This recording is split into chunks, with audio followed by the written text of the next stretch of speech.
Good evening, ladies and gentlemen, and thank you very much for joining us in tonight's edition of Viewpoint on DBS Television. Today, we are going to be talking about issues concerning back to school within this coronavirus pandemic, and it has to do with teachers, parents, and students. And in order for us to discuss this topic, we are having somebody who is directly in contact with these pupils or students every day. He is a teacher from the Wisdom Bilingual Institute, and we are talking of Mr. Ewi Landry. Good evening to you, sir, and thank you very much for coming. Thank you, madam. It's my pleasure. Our pleasure too. Mange Venashus, good evening and welcome. Good evening, Vanessa, and good evening to our viewers at home. All right, let us take a transition. I will be right back for the first part of the show.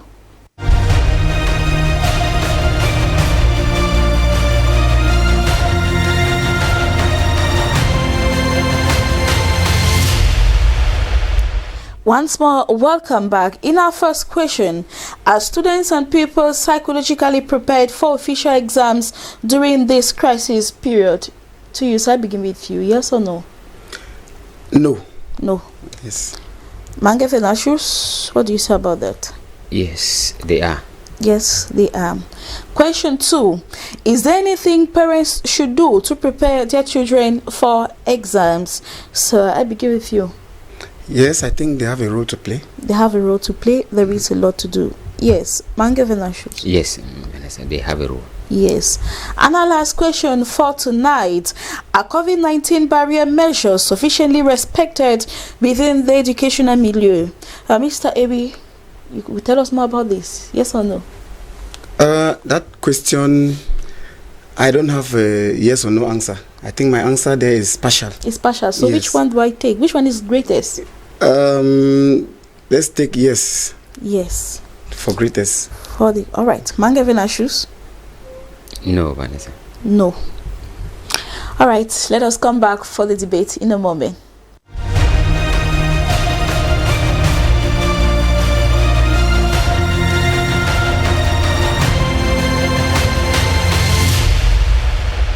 Mr. Ewi, in our first question, we're asking if students are psychologically prepared for official exams during this coronavirus crisis. And you don't think that students or pupils are psychologically or mentally prepared to sit in for this exam?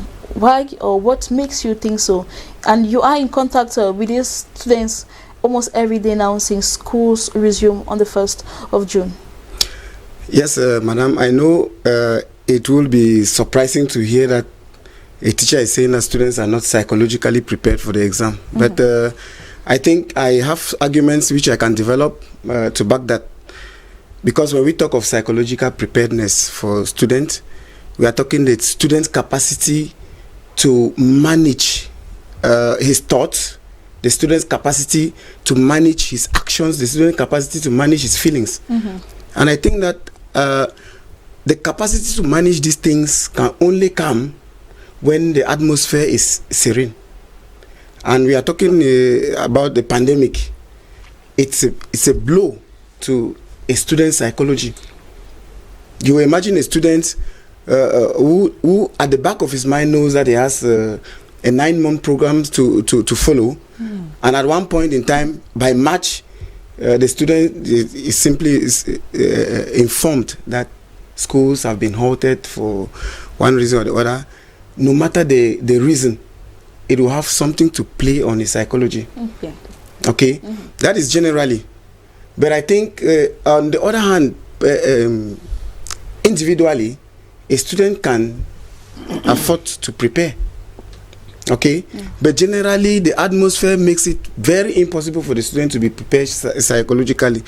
When you go by individual, you can have people, students whose parents encourage them at home, and so they can pick up one or two things. All right. Yes. So given that you are the forefront now with these students in class, so how are teachers helping them to better boost their morals to go in for this exam? No, teachers are doing their best. Teachers are doing their best. But like I said, it is very difficult for the student to be prepared psychologically. What do I mean? in March, the schools were halted because of the pandemic. And you will realize that this is a test for the examination students, the people who are sitting in for official exams. Their programs have been scheduled about 3 times. So it becomes very difficult for a student to have a mind frame to prepare him well to sit in for the exam. All right. But it's not a guarantee for the students to just relax. I'm not like encouraging students to relax, but I'm pointing out the fact that the distortion of programs can help to destabilize the psychology of a child. Yes. Or the students. Yeah. Thank you very much for your viewpoint. Mange Venashus, you are rather saying that the students are psychologically prepared to sit in for these exams, contrary to what our guest is saying, is telling us tonight. Yes, Vanessa, you know, since March that things were interrupted in Cameroon, everybody had to start reframing his or her mind in relation to the to what we are living, the health crisis that we are living in. And just like the students, when classes suddenly came to a standstill in March, they did not know when things will come back to normal. But when they started talking of 1st of June school resumption, I think that every other student had the duty to readjust the mentality. Vanessa, our life, our standard of living, we are adjusting everything to the rhythm of coronavirus, even the psychology of our students, just like the teachers. There are some teachers who haven't stayed for 2 months without teaching. It will be completely difficult for them to step in class and teach. Now that the things had to come back to somehow normal, I think what the government did in giving them the opportunity to sit in for their exam, the coronavirus will pass, but time will not wait for them. Time won't wait for them.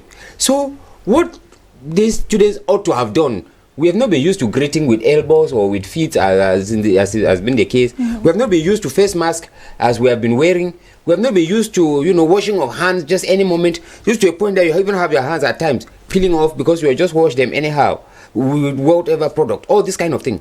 We are adjusting everything to suit the demands of time, just like the students ought to have done. And since they have been in school, this is around the 3rd week, I think so, the 3rd week that they have been in class, preparing them for end of year.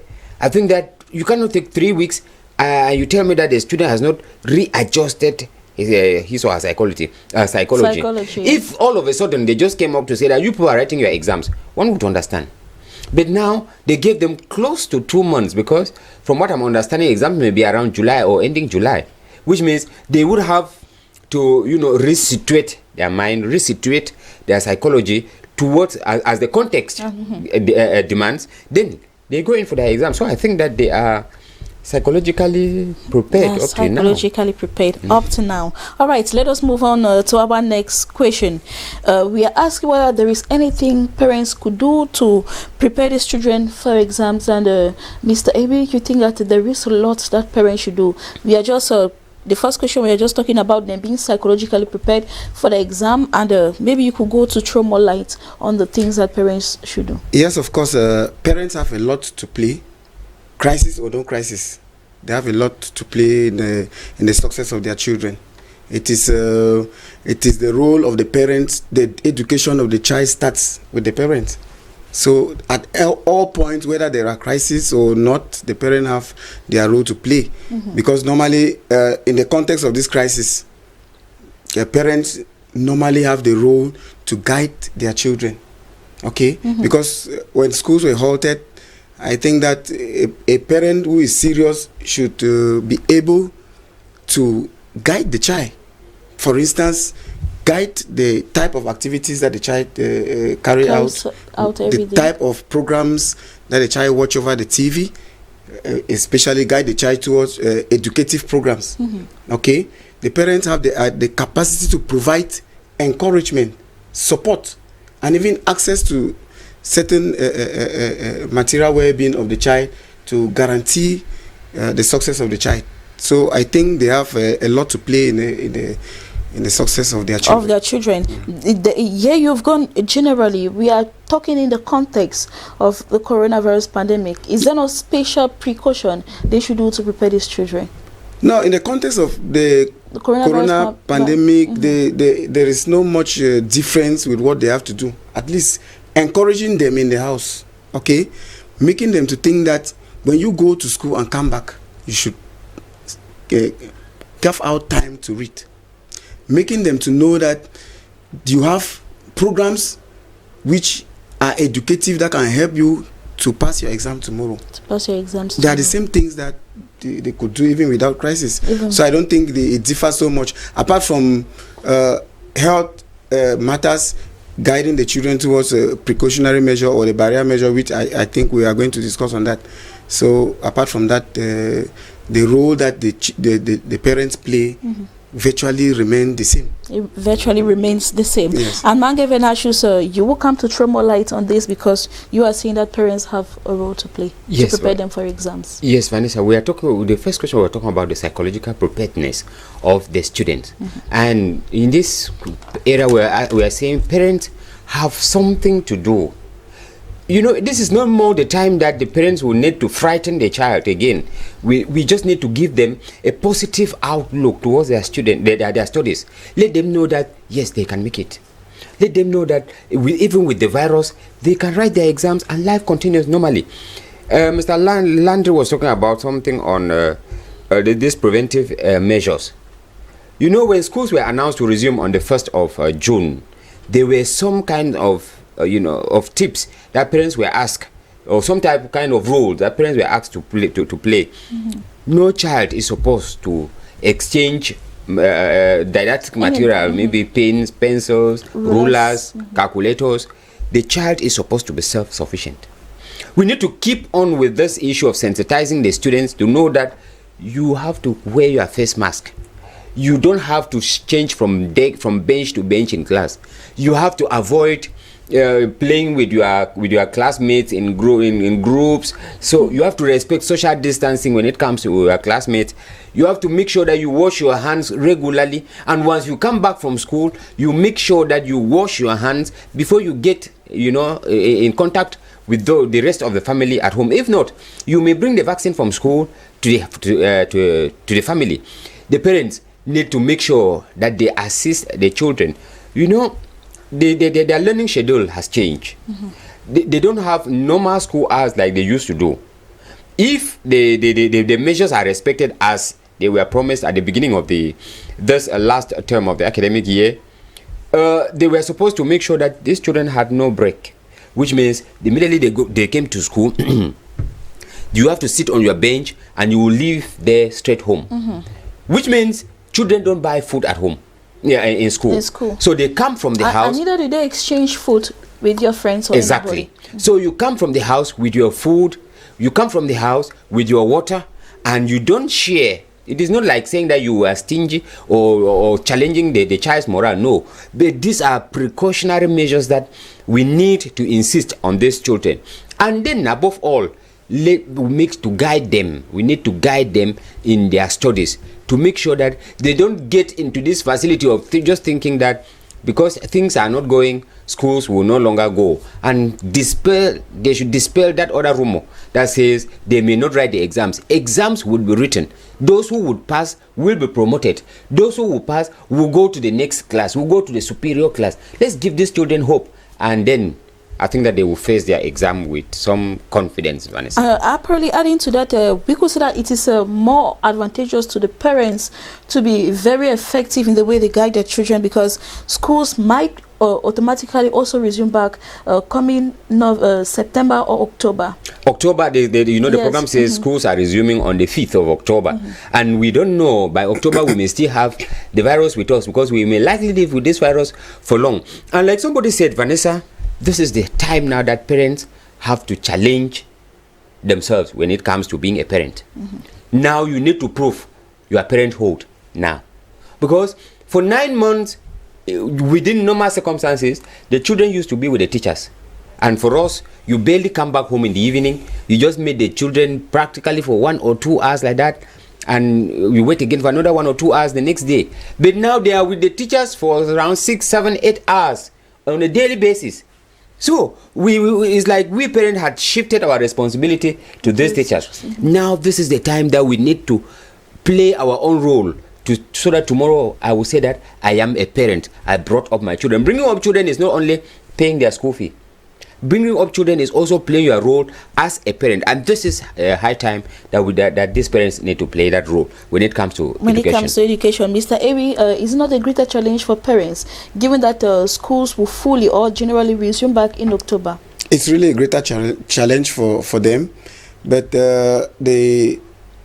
I think some parents, for the few weeks that we've seen parents who are really struggling to make sure that their children catch up with what they have lost. So I think from my general point of view, what I have seen parents do, I think they are conscious that they have a greater task ahead of them. Yes. But some of them will no longer abandon their children for teachers to do the work. Yes. All right. Thank you very much for that. And getting now deep into your field, are COVID-19 barrier measures sufficiently respected within the educational milieu? And Mr. Ebi, from the first part of the show, you were partial about this, but you said yes, they are being sufficiently respected. So we are up to you to tell us maybe more, or give us more insight into how it is being carried out, maybe in your school and with your general observation. Yes, I think I was just like being very partial. I wanted to put it 50-50, but I just said no. Let me give a greater portion to the fact that they are respected. But I think if we go by the analysis, the way things are, we will say that they are not respected. But if these measures are supposed to be respected, it means that the government from the onset played a part, and then the schools played their part, and the teachers are playing their part, and the children they play their part. But from the onset, we just discovered that the government just dished out measures to be respected without accompanying them. Now it was left in the hands of those schools, the different schools and school proprietors, to come out, because of the encouragement that the government, of course, have been given, to come out with different measures which can guarantee their children. Because, when you protect the students and the parents are like customers to the schools. So the moment you put in place bad policies, when it comes to things like this, you may likely lose your student. So greater measures or greater task has been given to the schools. Because the government, I think, has not done virtually anything to accompany them. Okay, so but at this level, we discover that some schools have really tried to put in place, especially from where I'm coming from, to put in place some measures which can accompany these children, or to accompany them during this period. Okay, when you get to school, you meet buckets, you meet hand sanitizer, you meet the children, the teachers having masks. So some proprietors decided to distribute masks to their teachers. Okay, yes, at the level of the teachers, distribute masks to their teachers and encourage the students not to enter the campus without mask. Okay, so it goes a greater way to help. The measures that are expected to be respected in the school milieu, social distancing. For instance, in classroom, you know that the government prescribed 24 per class. We have social distancing. We have wearing of mask. We have regular washing of hands, and the application of hand sanitizer. So these measures, I think, the teachers have a greater task, and that is why from the beginning, when the government announced schools to resume, of course, you are aware of the points that the teachers trade union raised that it must be fulfilled before they go back to their classroom. Because it's a very difficult task for them. I am saying that they are respected to a greater extent because I know that the teachers are working. They are working. Because when I get to class, I don't permit my students to sit without a mask. I don't permit them to sit to have close contact. When I'm there, they cannot do that. Okay? And at one point, before I dish out my lesson, I make sure I encourage, I throw some light on the reality of the pandemic to them. So try to encourage them, try to make them to see it as real. Okay, so the greater task is in the hands of the teachers, and that is why at one point in time, at the classroom level, the school level, okay, we can say that it is a little bit respected. But when the students move out of school, we don't know what happens. I was about to ask you that. Yes, before they come to school, we don't know what happens. But at least at one point in time, we know that the measures that they have taken, the regular washing of hands, you wash your hands before you enter the campus, you sanitize it, and then they guide you to go to your desk. So I think at the level of the school, we can give 60% respect. All right. Thank you very much for your viewpoint. Mange Venashus, he just brought out government's roles, teachers, parents, and the students, and he says to a greater extent, these measures are being respected. But you are categorically saying that no, these measures at the educational milieu are not being respected. We're talking about a virus who's we're failing to respect the dictates of this pandemic will be catastrophic. Coronavirus has no half measures. Either we are respecting or we are not respecting. There is no question of respecting it to a greater extent. And what happens to a lesser extent? The virus continues. And that is where we are. Because we are respecting it to a lesser extent. When schools were announced to resume on the 1st of June, the government promised a day-to-day disinfecting of school campuses. And the question I asked on this very platform, how capable our local councils are to make sure that they disinfect schools just in Douala 3 subdivision, just in Douala 2 subdivision, on a daily basis. The first 2 days before school resumption, it was a sing-song on media how schools are being disinfected. That was good. Or how measures have been put in place to disinfect them every day. That is good. And you will be surprised that those buckets, you see them standing in front of school, some may not have no water. Some may have no water. And you will see that some of the buckets do not even have savon. You don't have soap to wash your hands there. Yes, schools have done their best. But we must tell you that it was... You know that there are some countries who have not even accepted going to school. I was reading something about Lagos government, local area government in Lagos, Nigeria. They have refused that they are not yet fit for schools to resume. So we were not prepared for it. So that's why when I followed the trend of these barrier measures, just in the afternoon when school closed, Mr. Ewi was telling us that what happened after school, they don't know. The teachers don't know. Yes. Just stand along the road and you see the way these children going home. And then you see, when we talk of social distancing, it is a forgotten dream. Just go stand beside the road and you see them moving about with their face mask in their hands. Somehow don't even have it. Maybe they have it in their bags or in their pockets. You don't even know whether they still use it at all. Is it that the virus is transmitted only in class and out of class? In the morning, you see them on bikes. Or three of them on a bike without a face mask, and they are going to school. So I think that the issue of respecting barrier measures, like I said, that parents had that duty of keep sensitizing their children. It has to continue. Let us maintain the steam that we had at the beginning. That's around the 1st of June. Yes. Let the school, I know it is a greater task, especially private proprietors who decided to embark into this business. It's a business.